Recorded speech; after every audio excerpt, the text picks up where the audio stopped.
quiero leer en el libro de Juan, ¿amén? Capítulo 1, dice la palabra del Señor: en el principio era el Verbo, y el Verbo era con Dios, y el Verbo era Dios. Este era en el principio con Dios. Todas las cosas por Él fueron hechas, y sin Él nada de lo que ha sido hecho fue hecho. En Él estaba la vida, y la vida era la luz de los hombres. La luz en las tinieblas resplandece, y las tinieblas no prevalecieron contra ella. Sí, Señor. Más de 450 profecías hablaron de Él. El hombre que marcó un antes y un después en la historia. Sabemos que existe antes de Cristo, después de Cristo. La única esperanza para la humanidad, la muestra de amor más grande jamás conocida. Damas y caballeros, en esta oportunidad tengo el honor, la bendición y la sabiduría de parte de Dios de presentarles al inigualable, al ser más grande, más esperado y más deseado de toda la historia. Con ustedes en esta conferencia les doy la bienvenida a la vida y obra del Señor de señores, Rey de reyes y Creador de todo lo que existe, visible e invisible, al Hijo de Dios. Le damos un fuerte aplauso.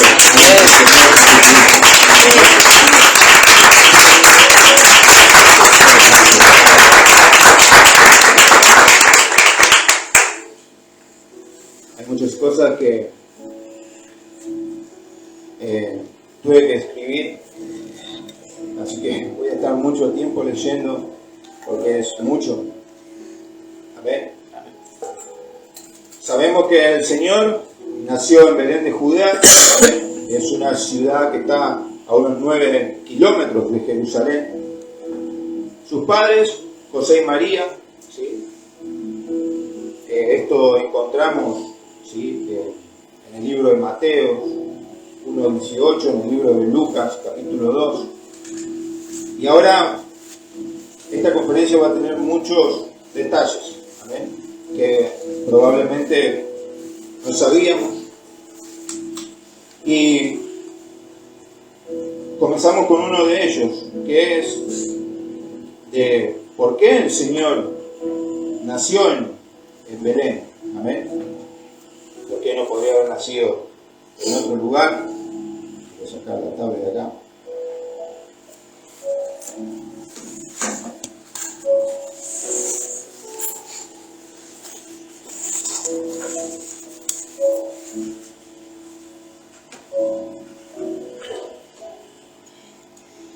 Amén, ahora sí. De por qué, como decía, por qué tuvo que nacer en Belén y no en otro lugar. Primeramente porque fue dicho por el Señor. Amén. Como dije al principio, hay muchas profecías que hablaron de él, del Señor.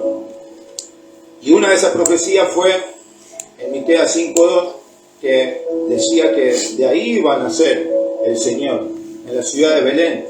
Y tiene muchos significados, ¿sí? Porque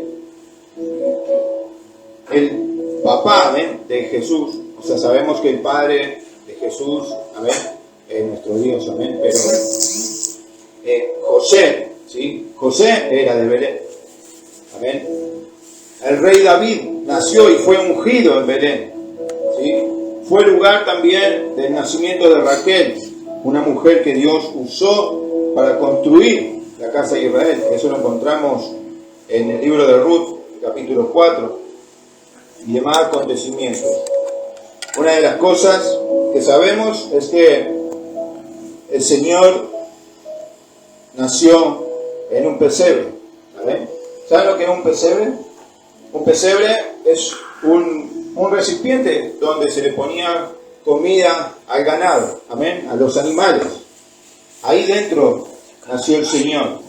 Y yo me preguntaba, ¿no?, de por qué alguien como el Señor Jesucristo tendría que nacer en un lugar así, sabiendo que Él era el Rey de Reyes y Señor de Señores. Dios podría haber elegido que él naciera en un palacio lleno de lujos, ¿sí? Con guardias por todos lados, porque era el rey. Pero sin embargo, Dios decidió que él naciera en un pesebre, ¿sí? Representando la humildad. Amén. Amén. Como encontramos en Filipenses 2, que dice que él, ¿qué dice la palabra? Que él se despojó de sí mismo. Amén. Dejando de ser Dios para hacerse hombre. Amén. Entonces, eso es lo que representa el haber nacido en un pesebre, la humildad con la que él vino. Amén, Jesús, ¿Sí? aleluya. Y después seguimos con otros detalles. El Señor nació, y recuerden que el Señor vino a cumplir, ¿sí?, la ley. Amén. Él cumplió las leyes que ya estaban escritas. Y una de esas fue cuando él llevaba pocos días de nacido, ¿sí? A sus 8 días, la ley decía que a los 8 días el hijo varón tenía que ser circuncidado. Amén. Entonces, ¿de por qué no haber circuncidado a los 7 días, o a los 9 días, o al mes de nacido, a los 8 días? ¿De por qué? Esto yo quiero que vayamos viendo los detalles de por qué Dios hace cada cosa. A los 8 días en el ser humano es donde la sangre, ¿sí?, llega al mayor nivel de vitamina y coagulación, es donde mejor está la sangre, eso a los 8 días de nacido. ¿Amén? Y ahí es donde se circuncidan, amén, a los niños.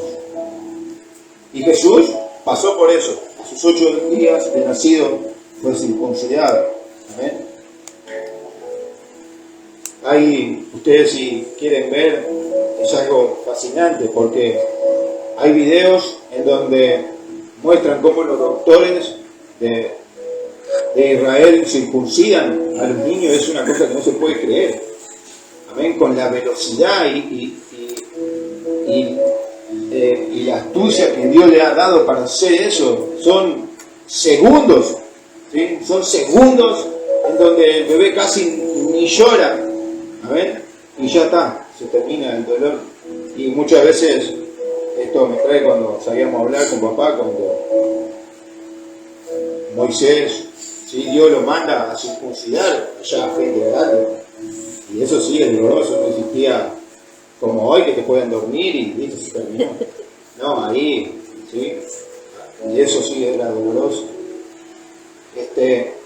Bueno, y pasando más adelante, a sus 12 años, encontramos en Lucas 2:41, a sus 12 años ya estaba interesado en las cosas de Dios, ¿sí?, aprendiendo con los maestros de la ley y enseñando también a los mismos, ¿sí? Para los que no saben, sabemos que, para los que no saben, sabemos, no, para los que no saben, ¿sí?, en una ocasión sus padres se iban de Jerusalén, y ya pasado un tiempo de recorrido, se dieron cuenta que Jesús no estaba.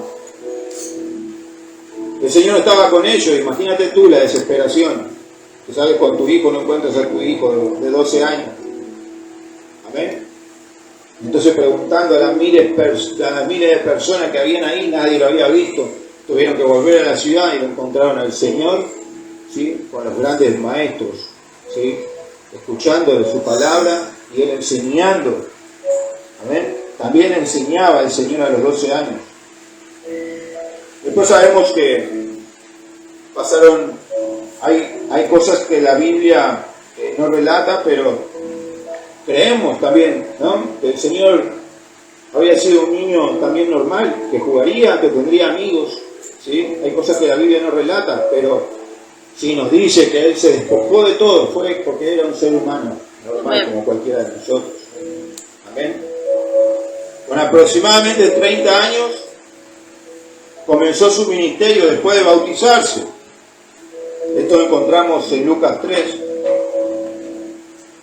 Ahora Ahora un dato que la Biblia no nombra con claridad, ¿sí? Es cuántos años vivió el Señor. Pero, ¿por qué decimos, ¿sí?, que fueron 33 años? ¿Sí? La Biblia no dice con exactitud que el Señor vivió 33 años. Pero lo sacamos porque en el libro de Juan marca 3 Pascuas en las que el Señor asistió. Y es una Pascua por año. Entonces interpretamos de que Jesús, su ministerio duró esos 3 años. Amén. Porque vuelvo a decir, es lo que recaudamos de Juan. Hay muchos eruditos bíblicos, historiadores que creen que el Señor podía haber tenido 36, 37 años. Amén. Pero bueno, eso es un detalle que va más allá, ¿no? Que de no tener tanta relevancia. Encontramos que su primer milagro, ¿sí?, fue registrado en las bodas de Cana, donde convirtió el agua en vino. Y como muchos saben, yo tengo una historia con esa palabra, ¿sí? Recuerdo que en una ocasión estaba leyendo eso en el libro de Juan, capítulo 2. Y yo leía, y en un momento dice que el maestro Sala fue a buscar al esposo, y a mí se me activó la revelación carnal. Y yo dije, ¿cómo puede ser? Entonces, era gay, claro, porque había ido a buscar al esposo, pero no era el esposo de él, sino era el esposo de la boda. ¿También? Y yo recuerdo que le había escrito a mi esposa contándole que no lo podía creer. Yo decía, ¿cómo? Mirá el Señor tan bueno en una boda de gays. Entonces, y gracias al Señor, ¿no? Yo imagino que el Señor se habrá reído conmigo. Y eso es lo importante, como hablaba el maestro Alejandro, de tener el conocimiento, ¿no? Cuando uno tiene revelación carnal, a veces pasan estas cosas. Y gracias a Dios que nunca lo prediqué. Eso. Amén. En el libro de Juan, capítulo 21, ¿sí?, versículo 25, dice que no alcanzarían todos los libros del mundo para escribir las cosas que el Señor hizo. Sí, Señor. Amén. No alcanzarían. Por eso yo me he tomado el tiempo de buscar detalles, ¿sí? Toda una vida dedicada a hacer la voluntad del Padre que está en los cielos, sanando enfermos, resucitando muertos, cambiando vidas, todo con un propósito: morir en la cruz por toda la humanidad. Y ahora voy a entrar a una parte que es donde más me quiero centrar de la conferencia, porque muchas veces nosotros sabemos lo que el Señor hizo, ¿no? Que Él, resumiendo, Él fue a la cruz, murió, listo, se llevó todos los pecados. Amén. Y eso es lo que vemos superficialmente. Pero yo hoy quiero que tú entiendas, ¿sí? Y te voy a decir, tienes permiso de llorar, amén, para que te des cuenta verdaderamente lo que el Señor pasó por tu vida, ¿sí?, y por mi vida, para salvarnos. Después de haber pasado todo esto, ¿sí?, de nacido el Señor y demás, de haber debatido con el maestro de la ley, porque muchas veces vemos y encontramos que el Señor habla con los fariseos, con los escribas, ¿sí?, debatiendo sobre la palabra, haber formado apóstoles, de haber hecho muchos amigos, porque ¿cuántos creen que el Señor hizo amigos? Amén. Y demasiados enemigos. Llegó el momento de su juicio, su muerte y su resurrección. Y aquí vamos a entrar en los detalles. Uno de los apóstoles y amigos, llamado Judas Iscariote, entrega a Jesús. Amén. Uno de los que caminó mucho tiempo con el Señor, que dormía con el Señor, que comía con el Señor, que veía las maravillas que el Señor hacía. Uno de ellos lo entrega a cambio de 30 piezas de plata, que hoy en día, aquí en la Argentina, 2024, esas piezas de plata equivaldrían casi a 10 millones de pesos. ¿Amén? Por casi 10 millones de pesos, este hombre entregó al maestro.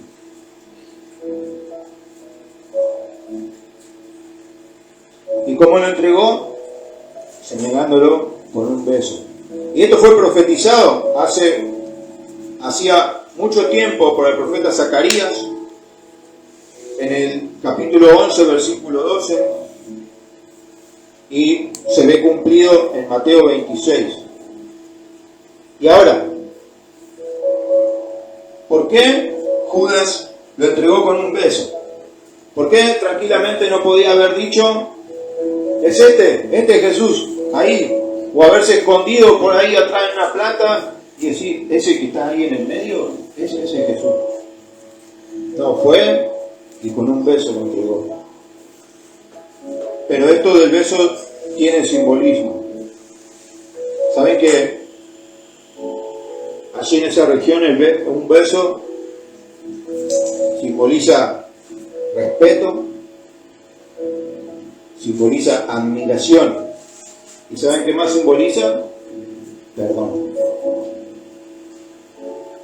Cuando Judas besa al Señor, señalándolo para que los otros vinieran a arrestarlo, en otras palabras, Judas lo estaba besando, ¿sí? Y sintiendo ese perdón. Ustedes saben que Judas, como sabemos, él nunca se arrepintió. ¿Amén? Pero muchas veces me he preguntado, ¿qué hubiera pasado si Judas se hubiera arrepentido? ¿Amén? Pero eso ya estaba profetizado. Ya estaba dicho que iba a ser entregado con un beso por el profeta Zacarías. Y después de haber sido besado, vienen a arrestarlo al Señor. Y aquí vamos a seguir mirando. Ustedes saben que el Señor fue arrestado de noche, lo cual eso estaba prohibido por la ley. La ley, allí en Israel, decía que no se podía arrestar a nadie de noche, tenía que ser de día, en público. Amén. Pero Jesús fue arrestado de noche. ¿Y saben por qué? Porque vemos que el Señor, cuando leemos la Escritura, mientras Él andaba, ¿qué había? Multitudes que lo seguían.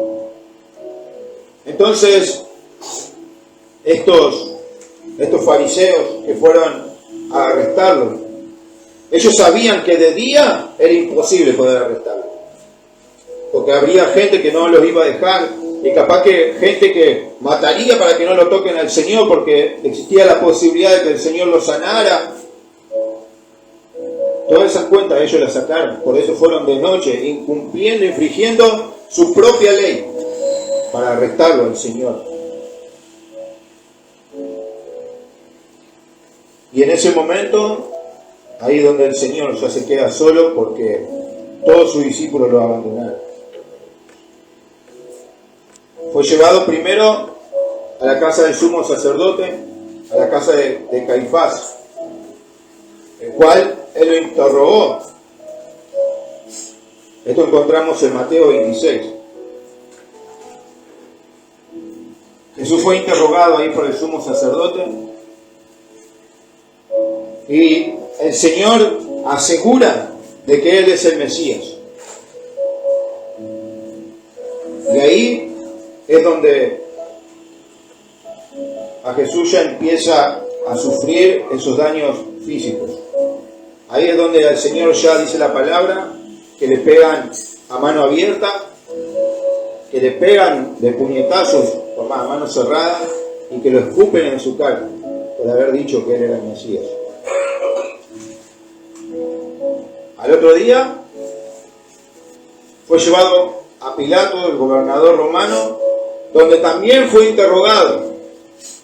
Y finalmente el pueblo decidió condenar a Jesús a muerte mediante la crucifixión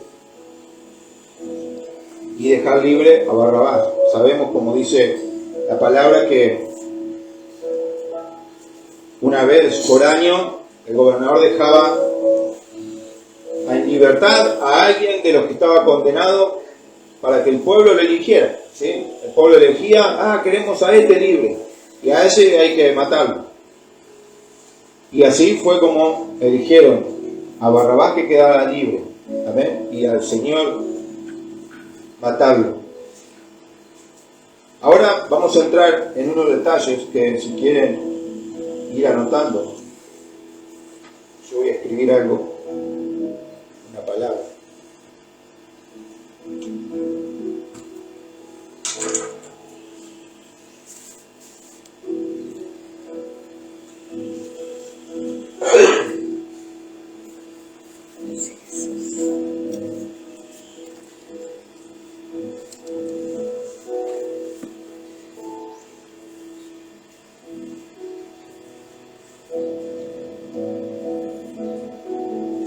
Bueno, un poco se entiende. Ya lo tienen aquí. Hematridosis.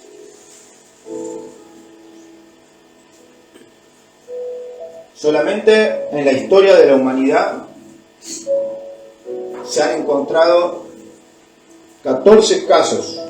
En la historia de toda la humanidad se han encontrado 14 casos de esto. La hematridosis es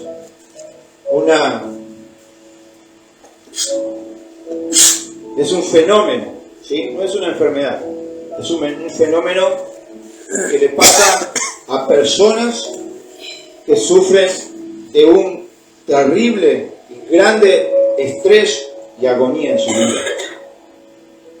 ¿Y qué es lo que pasa? Nosotros, cuando transpiramos, tenemos las glándulas sudoríparas que hacen que salga la transpiración, ¿no? El agua de nuestro cuerpo. Pero en este caso,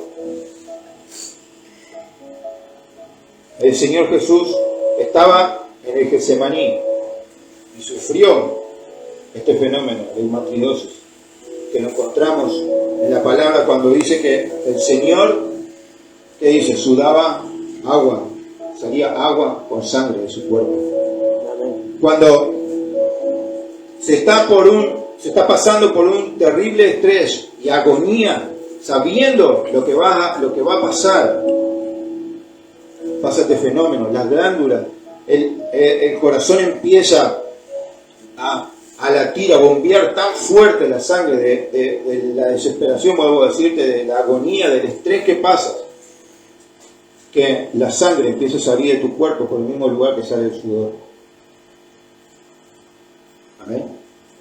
Por eso la palabra dice que los discípulos vieron que salía agua y sangre de su cuerpo. Y ustedes saben que en esa ocasión, si a una persona le pasaría eso, por ejemplo, en una noche de verano aquí en Argentina, esa persona se muere desangrada. Se muere desangrada porque imagínate tú cuando transpira todo el cuerpo, ¿verdad que sí? Imagínate por todo el cuerpo saliendo sangre. Eso fue lo que el Señor estaba pasando. Amén. Con toda su ropa llena de sangre y agua y sudor. Eso es lo que el Señor estaba viviendo en Getsemaní. Y vuelvo a decirte, en una región como aquí en Argentina, en una noche de verano, una persona así se muere desangrada. Pero ahora, ¿por qué el Señor no murió desangrado? Porque allí en Israel las noches son frías. En el día hace mucho calor y en las noches son frías. Entonces el mismo frío hace que las glándulas se cierren, se secan. Y así todo el Señor sí padeció esto.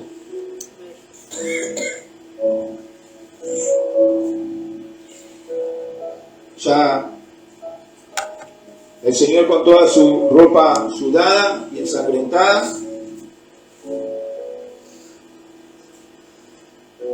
es arrestado, ¿sí? Y pasa lo que acabamos de hablar, que lo llevan al sumo sacerdote, lo golpean, ¿amén? Después lo llevan al gobernador romano, y ahí es condenado, ¿amén? Ahí el pueblo elige que sea crucificado. ¿Amén? Y pasamos a los azotes. Ustedes saben que los azotes eran únicamente para los esclavos y para los criminales.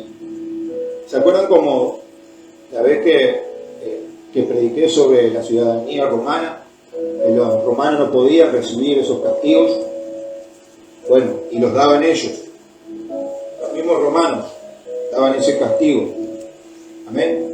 La víctima que recibía esos castigos era desnudada completamente. Completamente. No había ni se le tapaba las partes íntimas, no, nada. Era desnudada completamente. Se le ataba las manos, ¿sí?, contra la pared a un poste y con la espada al descubierto. Y ahí venían los soldados romanos. Ustedes saben que en un ejército cada soldado es especializado en algo. ¿Amén? Cada soldado es especializado en algo.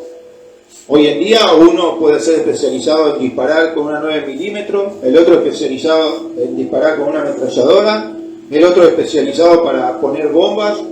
Bueno, en este tiempo también los soldados romanos que azotaban eran únicamente especializados en azotes. Amén. Y al pasar los años se iban perfeccionando cada vez más, como en cualquier cosa, ¿verdad? Cuando uno tiene un trabajo, al pasar el tiempo se va perfeccionando. En este caso era exactamente lo mismo. El Señor recibió 39 latigazos, dice la Escritura. Y los látigos, ¿saben qué eran? Tenían un mango más o menos de 45 centímetros de largo, ¿sí? Y cada mango salían 9 ¿sí?, cuerdas, pero eran de cuero de animal, ¿sí? Y en cada punta de cada cuerda, vamos a decirlo así, venían, los que vamos a pescar o los que no ya saben, venían con un plomo en la punta, ¿sí? Venían un plomo, pero dentro del plomo tenían incrustados pedazos de huesos, ¿sí?, sean de oveja o sean de ganado, ¿sí?, que obviamente sobresalían del plomo. ¿Cuál era la función de eso? Que cuando el soldado romano daba el latigazo, cuando extraía, ¿sí?, la carne se arrancaba, los músculos salían. Esa era la función. Y los azotes podían empezar desde los hombros, ¿sí?, desde los hombros, pasando por los brazos, las espaldas, las piernas y hasta los tobillos. Ellos podían elegir a dónde pegar. Y así 39 veces. Tú sabes que cada latigazo eran aproximadamente 5 centímetros de largo. No cada latigazo no, sino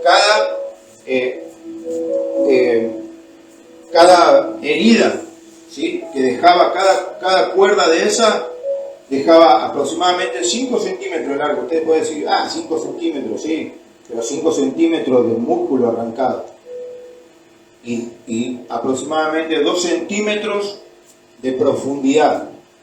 ¿Ustedes saben que una herida de 2 centímetros de profundidad? Uno dice 2 centímetros, sí, pero hacete una herida de 2 centímetros de profundidad. Amén. En cada herida de esa se necesitan aproximadamente hoy en día unos 20 puntos para cerrarla. Así que hay que sacar cuenta. 20 puntos en una herida. El Señor con los 39 latigazos, si hoy se tendría que coser, más de 2000 puntos necesitaría el Señor para que le cosieran todas esas heridas. Así empezó todo el calvario del Señor. Y cualquier persona, ¿sí?, que pudiera recibir un castigo de esto, dudaría apenas unos minutos. Y cualquier persona entraría en shock y cualquier persona perdería el conocimiento del dolor. Hay personas que se han muerto del dolor. Las personas se mueren del dolor. El cuerpo entra en un estrés físico increíble, en donde no aguanta y la persona se muere del dolor. El Señor Jesús tranquilamente podría haber muerto ahí. Y después vamos a ver más adelante, como dice la palabra, que a Él no lo mataron, sino que a Él murió su vida. Amén.